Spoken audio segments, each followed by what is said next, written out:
A gente vai abrir uma entrevista agora para falar sobre as eleições na França. O segundo turno acontece neste domingo e depois a gente fala um pouquinho sobre as expectativas para esse encontro de cúpula do Mercosul neste domingo. Para isso, a gente vai conversar agora com um entrevistado. Temos um entrevistado já conectado? Temos um entrevistado. Bem-vindo. Queria agradecer muito a participação do professor de Relações Internacionais, Gustavo Menon. Bom dia, professor. Bom dia, Lívia. Bom dia a todos os nossos telespectadores. Nós temos vários assuntos para tratar. Já chamei na abertura esse encontro de cúpula do Mercosul, que acontece no Paraguai nesse domingo. Mas eu quero aproveitar essa reportagem que a gente acabou de colocar no ar sobre as eleições na França para ouvir as suas expectativas em relação a essas movimentações políticas por lá. As pesquisas mostram que vai ser praticamente impossível a direita mais radical ou a ultradireita conseguir maioria. E a gente lembra que Bardella, pelo menos ele disse durante as eleições, que só vai chegar ao poder a ser primeiro-ministro se o partido chegar a esse volume de cadeiras. E isso dificulta a situação deles. E do outro lado, centro, esquerda e centro também começam a se articular para fazer com que essa ultradireita perca força. E aí, como é que está a situação? Como a gente deve chegar no final do dia hoje? Excelente pergunta, Lívia. No fundo, estamos falando de uma eleição altamente tensionada e que envolve a correlação de forças em toda a Europa. Como se sabe, a Europa vem passando por uma série de dificuldades econômicas desde o desencadear da guerra na Eurásia, e esse tema da guerra entre Rússia e Ucrânia acabou agudizando uma série de tensões, uma série de agendas que foram afloradas exatamente nesse contexto de eleições na Europa. Eleição no Parlamento Europeu, eleição no Reino Unido, na Inglaterra e agora a eleição francesa deste final de semana. A tentativa por parte dos setores progressistas, podemos colocar nesses termos, Lívia, é isolar o partido de Le Pen, ou seja, conformar uma aliança entre centro-esquerda, entre os setores progressistas, visando esse processo de isolamento dessa candidatura que vem cada vez mais ganhando força, ganhando capilaridade na conjuntura política francesa. Marine Le Pen tenta cada vez mais ser alçada ao posto de premier e, claro, precisamos aguardar essa participação do eleitorado francês nesse final de semana.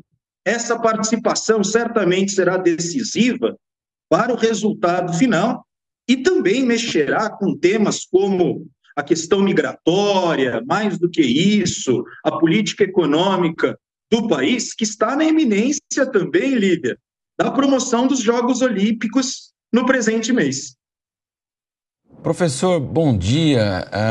A extrema-direita chegou 2 vezes já ao segundo turno, inclusive, das eleições. O presidente Macron venceu, né, justamente Marine Le Pen, né? E o senhor acredita que a gente observa esse fenômeno que é até mundial, inclusive na América Latina, tal, do avanço da direita, é o desgaste da esquerda que antes de tomar o poder, né, fez muitas promessas, chegou ao poder, não cumpriu. No caso aí externo, a questão da imigração parece ser um ponto-chave e aqui no caso nosso, na América Latina, a questão da violência também desgasta a esquerda. Eu estou enganado ou de fato aí esse é um fenômeno que é presente não apenas na Europa, mas também na América Latina, nos Estados Unidos também? Sem dúvidas, Marcelo, estamos falando de um fenômeno global, ou seja, a ascensão e uma maior articulação desses projetos, dessas iniciativas da extrema-direita, não só na Europa, mas também na América Latina. No entanto, são agendas distintas. Enquanto no norte global há uma maior articulação e medidas restritivas no campo migratório, já na América Latina, quando nós olhamos para essa agenda catalisada pelos setores de direita e extrema-direita, a questão da segurança pública trata-se de uma pauta eminente. No entanto, Marcelo, vale destacar, cabe consignar no cenário das relações internacionais esse movimento de tensões geopolíticas que estão colocadas em todo o planeta, não só na guerra na Eurásia, mas no conflito entre Israel e Hamas no Oriente Médio, as disputas comerciais entre China e Estados Unidos, em um período de transição do primeiro para o segundo semestre, que será marcado por uma série de eleições, não só na Europa, mas também no continente americano.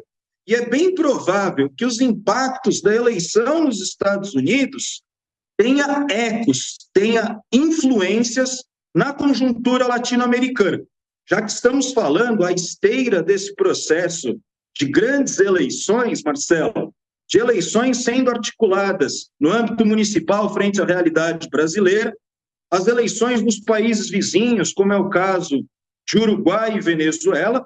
Portanto, devemos aguardar os próximos passos, não só dessa eleição francesa prevista para esse final de semana, mas também a acentuação dessas contradições daqui por diante, e precisamos compreender como que essas peças vão se alojar no jogo geopolítico. Vou aproveitar a sua gentileza nessa manhã de domingo, professor, para aumentar o volume de entrevistadores nessa conversa, viu? Vamos chamar o nosso comentarista agora, Acácio Miranda. Acácio, bom dia para você, bem-vindo. E toca já a próxima pergunta, por gentileza. Bom dia, Lívia. Bom dia, audiência. Professor Gustavo, a França é um semipresidencialismo, então o grupo vencedor precisa montar uma coalizão para governar o país. Você acha que a extrema-direita terá esta capacidade ou a estratégia do presidente Macron de formar um bloco progressista, um bloco republicano, terá mais êxito que a extrema-direita? Excelente pergunta, Cássio. Considero, a meu juízo, pouco provável o avanço exatamente da candidatura capitaneada por Le Pen, já que há todo um processo de conformação, de aliança entre os setores progressistas, ligados exatamente a uma articulação do próprio presidente Macron e, claro, capitalizando essas forças para o conjunto da população. No presente final de semana, às vésperas de um jogo na Eurocopa, os próprios jogadores da seleção francesa fizeram esse aceno, fizeram um chamado para a mobilização da população, exatamente destinando votos para essa candidatura, digamos, mais ao centro, mais direcionada aos setores progressistas. Portanto, acho pouco provável, embora Le Pen venha crescendo com o passar dos anos, acho pouco provável a conformação da maioria no parlamento francês por parte desses partidos, exatamente desse espectro político mais correlacionado à direita e à extrema-direita. Agora, professor, olhando mais para a geopolítica, né, para a situação política global, a gente tem eleições lá nos Estados Unidos caminhando para a vitória de Donald Trump, se a gente continuar no cenário que nós temos hoje, com essa insistência de Joe Biden de concorrer à reeleição. E as pesquisas mostram, antes mesmo do debate presidencial, que foi um fiasco, né, segundo muitos analistas para Joe Biden, antes mesmo já havia um favoritismo de Donald Trump. E agora, então, esse favoritismo cresceu. Então, no cenário de hoje, se as eleições fossem hoje, na visão desses analistas, e quero te ouvir sobre isso, Donald Trump seria eleito presidente dos Estados Unidos. Temos, de uma forma geral, uma Europa caminhando muito para a centro-direita, mais ou menos em linha do que disse agora na pergunta ao Marcelo Matos, né? Essa mudança de mão na política, digamos assim. Na França, a gente caminha também nesse mesmo sentido, mas lá no Reino Unido, no sentido contrário. Tínhamos, durante 14 anos, o Partido Conservador de centro-direita no poder e agora os trabalhistas chegaram ao poder com a ascensão do primeiro-ministro Keir Starmer. Como é que o senhor avalia essas conexões na geopolítica mundial, nessa divisão de forças, nessa balança de forças? O mundo, no geral, caminha para que sentido? Veja, Lívia, após a crise do subprime em 2008, houve toda uma orquestração no campo das relações internacionais da aparição de novos atores. É exatamente nesse terreno de conjunção de crises que houve o ascender, a articulação de novos partidos conectados com esses projetos de direita, de extrema-direita, no caso da Espanha, uma maior organicidade e alavancamento da votação no Vox, no caso da Inglaterra, o Brexit, entre outros fenômenos que ocorreram não só no norte, bem como no sul global.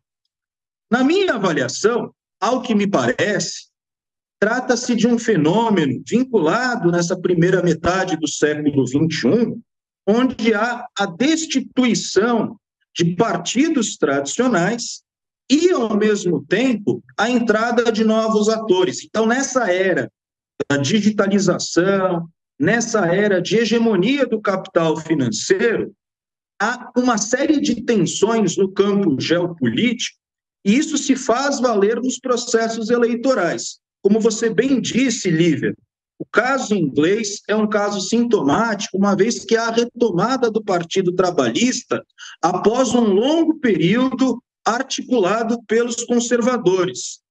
E, na minha avaliação, ouso dizer que esses projetos conectados com a social-democracia, eles estão em crise para a aparição de projetos, de um lado, articulados pela extrema-direita, e, de outro lado, na reacomodação das forças progressistas, das forças de esquerda, que precisam apresentar uma agenda de resposta às contradições que estão colocadas aqui na alvorada do século XXI.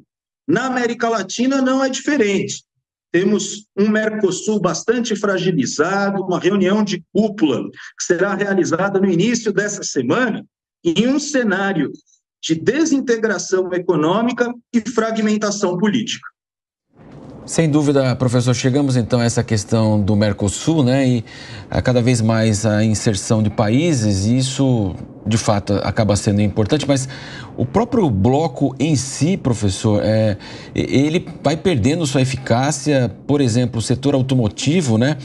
Argentina e Brasil, as indústrias que estão aqui praticamente estão lá também, mas hoje, inclusive, há uma cobrança, tem razão da situação financeira, né, da Argentina, uma cobrança de entrada de veículos brasileiros. Quer dizer, o acordo do Mercosul não está sendo cumprido na prática. Há uma grande dificuldade também de acordos com outros países, as montadoras reclamam também. Então, o mercado latino-americano fica muito fechado, elas não conseguem exportar, cobram mais acordos realizados aí pelo Mercosul ou pelo próprio Brasil com outras nações. E fica também essa questão, que até que a Lívia colocou, dessa questão, né, da direita. Há uma discussão, Javier Milei está no país, juntamente com o Bolsonaro. Como é que o senhor avalia todo esse cenário do Mercosul e também essa questão da direita aqui, agora também na América Latina? Excelente pergunta, Marcelo. Como disse, o cenário na América do Sul é esse cenário caracterizado pela desintegração econômica e a fragmentação política.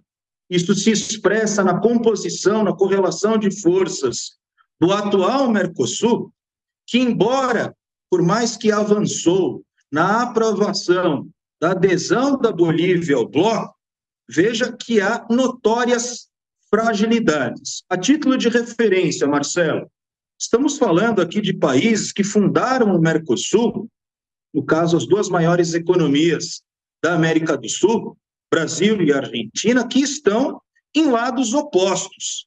Há rusgas diplomáticas sendo movimentadas. Mais do que isso, há essa troca de farpas por parte de Javier Milei, o atual presidente do Brasil. Como que o Lula vem se posicionando em relação às declarações de Javier Milei, chegou a dizer que o governo argentino, no caso Javier Milei, deve um pedido de desculpas ao Brasil, e Javier Milei respondeu exatamente que não deve desculpas a ninguém, se mobilizou para uma maior articulação com esses setores da extrema-direita no presente final de semana.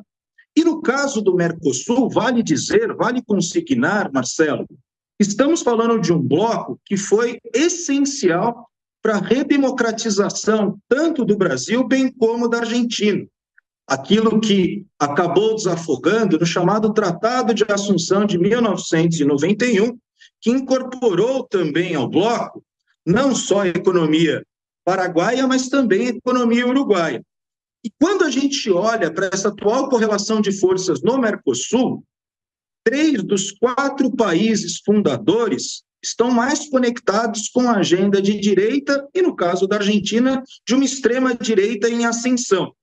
A realidade brasileira é uma realidade substancialmente afetada por esse contexto de inação do Mercosul, já que estamos falando de uma região privilegiada para as nossas exportações, Marcelo, de produtos e serviços com maior valor agregado, de bens que possuem aí uma capacidade de dinamização na economia doméstica significativa. É o caso, como você disse, da indústria automotiva.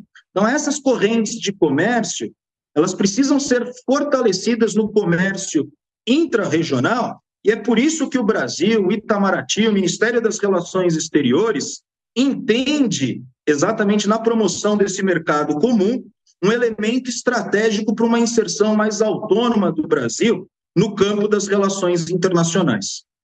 Queria agradecer a participação do professor de Relações Internacionais, Gustavo Menon, nesta manhã de domingo. Professor, muito obrigada. Um ótimo dia para o senhor e até a próxima.